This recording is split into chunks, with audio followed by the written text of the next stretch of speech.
All right, so this is part 2 of 90 Minutes to 90 Seconds, where I'll be breaking down a health and wellness podcast for you guys every day for a year. Today we'll be looking at the episode, How Micronutrients and Exercise Ameliorate Aging.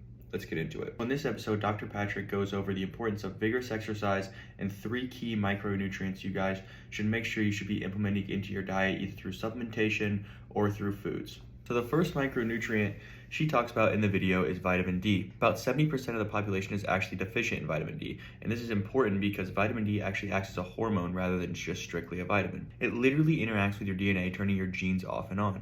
People with low levels of vitamin D have higher risk of mortality, respiratory illness, and several diseases overall. So it's important to try to get at least 4,000 IUs of vitamin D daily, especially if you're not someone that gets outside and gets in a lot of sunlight.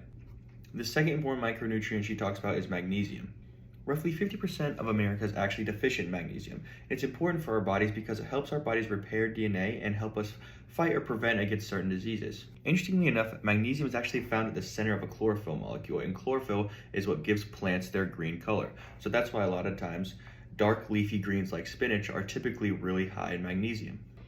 Dr. Patrick also discusses a study where they look at people with different levels of magnesium intake, and in the study, the group with the highest level of magnesium intake had a 40% reduced risk of all-cause mortality than the group with the lowest. So it is really, really important, again, just to do your best to get the correct amount of magnesium intake for whatever your daily needs are. Typically, for men, that is around 400 milligrams of magnesium a day, and for women, it is about 300 to 350 milligrams of magnesium a day. But if you're someone that's super active or sits in the sauna frequently, try to shoot for like 10 to 20% more than those recommended dosages, just because you're dehydrating yourself so often.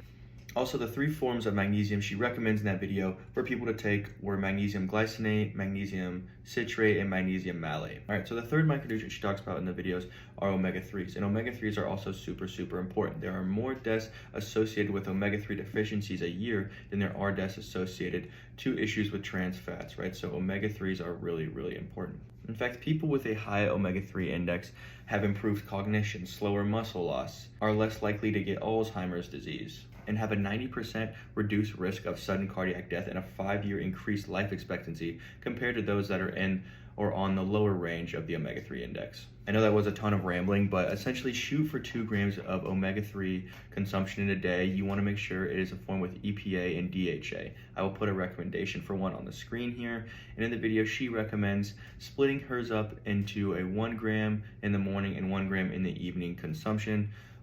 But you could really do whatever works for you. It does need to be consumed with a meal, particularly one that has some fat in it.